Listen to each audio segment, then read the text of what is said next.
圣诞节假期路经佛罗里达迈阿密一天，没有选择去海滩躺平，而是为了这张照片来了黄金海岸铁路博物馆。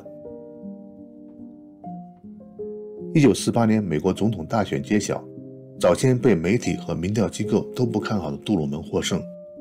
照片上，杜鲁门高举芝加哥论坛报，前一天提前印好的报纸的大幅标题写道：杜威打败杜鲁门。这张照片经常出现在政治学和统计学的教科书中。照片的拍摄时间是1948年11月3日，拍摄的地方就是这节美国1号总统车厢的车尾平台。在美国总统空军1号专机诞生前，乘火车长途旅行是最好的选择。从1840年代开始后的100年间，各届美国总统都搭乘火车，起初主要作为交通工具，后来成为接近民众的一种方式。火车一到车站，无论大小，都会挤满人来亲眼看看总统。1890年开始，利用火车到各地竞选拉票也成为传统。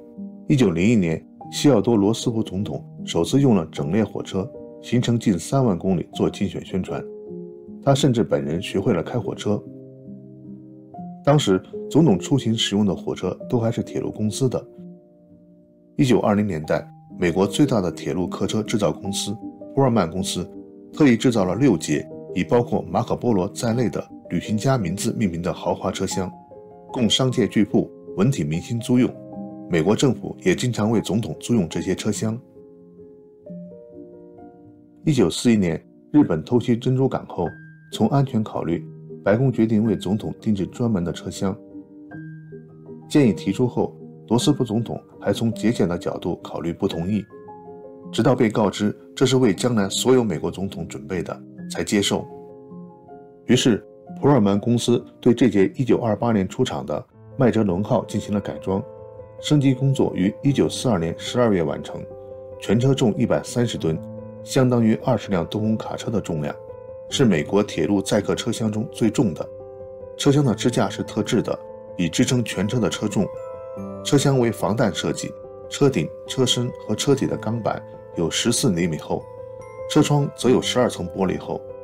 车顶有2处应急逃生门。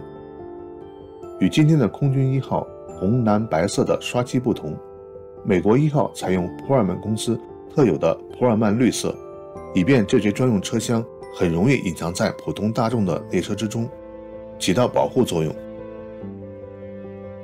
二战期间，这节车厢的代号是 POTUS， 是美国总统英文单词的第1个字母。车厢里包括了总统休息房间、2个客房、餐厅、会议厅和尾部的会客厅和平台。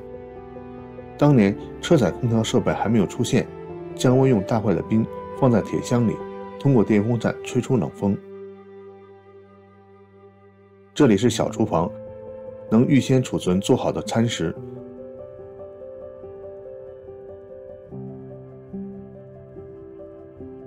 这是总统家人或者随行人员的休息地方。车厢中部是总统休息的地方，座椅是供有腿疾的罗斯福总统专用的。旁边的椅子下面是马桶，也是为罗斯福总统预备的。浴室这里是放雪茄的地方。会客室上面是应急出口，使用的是潜水艇的舱门。车门有近700公斤重，类似银行保险柜的设计。车厢里有专门的电话和车头联系。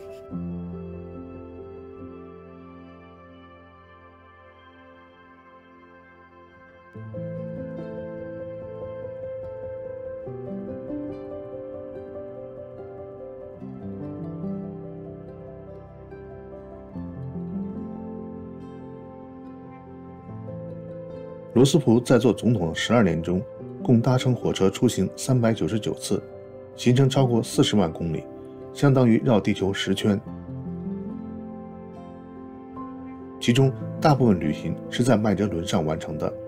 火车将罗斯福带到全美各地，除了政务上的需要，也让人们看到总统本人，以消除对他健康的担心。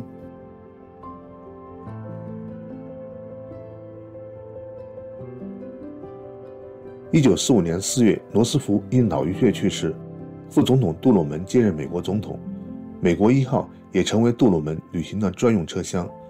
罗斯福喜欢火车开得慢，杜鲁门则喜欢快车，将车厢进行改造，以适应每小时100公里的行进速度。1946年3月5日，杜鲁门和英国前首相丘吉尔就是搭乘这节车厢来到杜鲁门的家乡密苏里的富尔顿镇。在车上，丘吉尔屡屡举起手，摆出著名的 V 字形，让媒体拍照。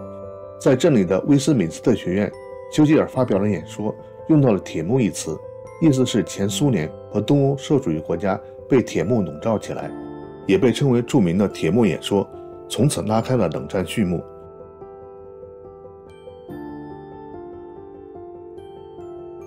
虽然在结束二战、开启冷战等方面，杜鲁门做的都很好，但民主党已经执政了16年，在1948年总统大选中，从上到下都觉得两党应该交换一下位置，政治家、媒体和民调机构更是一边倒的支持纽约州州长杜威竞选新的总统。由于杜鲁门个性倔强，个人魅力也逊于他的竞争者，以致民主党内部也不看好他。离投票还有2个月时，杜鲁门的支持率落后杜威10个百分点。杜鲁门于是做了一个重要决定，登上火车离开华盛顿，深入到广阔的中西部，直接面对选民。为了筹得竞选的旅行经费，他还在白宫举办筹款晚会，亲自站在椅子上号召大家捐款。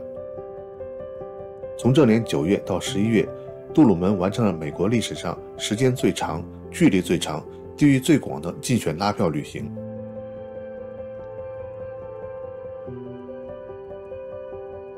从东到西，再从西到东，行程近5万公里。铁路沿线的车站，哪怕只有几百人，也停车做演讲，并与当地的居民交流沟通。有时一天要做8场演讲。2个月中，杜鲁门一共做了350多场拉票演说。每次停车靠站，周围的居民都聚集起来，与其说是听总统演说，不如说是来看总统本人。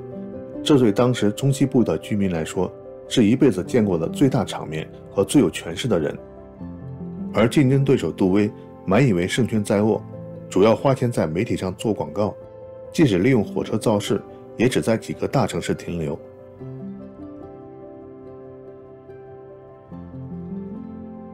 11月初的最后一次盖洛普民调显示，杜鲁门仍然落后杜威5个百分点。盖洛普本来是家名不见经传的调查公司，1936年成功预测了罗斯福的连任，引起大家的注意。在后来19次的总统大选中，成功预测了16次，重大翻车3次。1948年是第一次大翻车，预测错误是抽样的样本范围太小，调查者完全忽视了中西部地区和低收入的选民。11月2日，杜鲁门在家乡密苏里投票后，避开其他人，独自开车到乡间一家小旅馆住下，甚至保镖和家人都不知道他的行踪。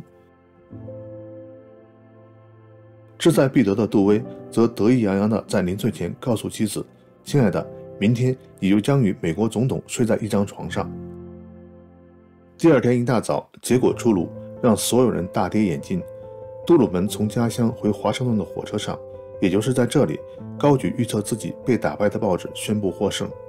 据说此后，芝加哥论坛报的总编办公室一直挂着这天的报纸，提醒报社历史上的耻辱。当然，尴尬的还有竞选失败的杜威。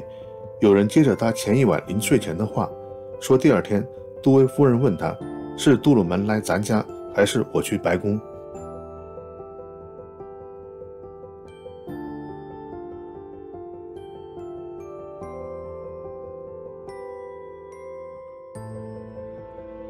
艾森豪威尔接任杜鲁门后，很少使用美国1号。1954年1月，第一夫人乘坐麦哲伦号参加了一次海军潜水艇的下水仪式，这也是美国1号最后为白宫服务。白宫本来计划将美国1号赠送给华盛顿的史密斯历史学会，但是学会没有地方展示。1959年，黄金海岸铁路博物馆在拍卖中以100美元购得这节车厢，也成为博物馆的镇馆之宝。1984年10月，寻求连任的总统里根在竞选时借用美国1号，仿效杜鲁门在竞选的关键州 Ohio 做了1天的沿铁路演讲，超过10万人在车站目睹了里根的风采。事后，里根的竞选经理说，这次旅行很成功，总统很喜欢这些车厢。给我们做导游的小讲解员还告诉一件趣事，前几年一位曾在这节美国1号做过特工的游客，从车厢一个隐秘处取出一把钥匙，打开车厢里存放武器弹药的箱子，里面居然还存放着没有取走的枪支。博物馆还有一个项目，体验搭乘火车机车的滋味。车头是1970年出厂的内燃机车，曾为美国宇航局运送航天飞机的部件工作。虽然整个旅行只有20多分钟，不过这对火车司机父子也让我圆了儿时的一个梦。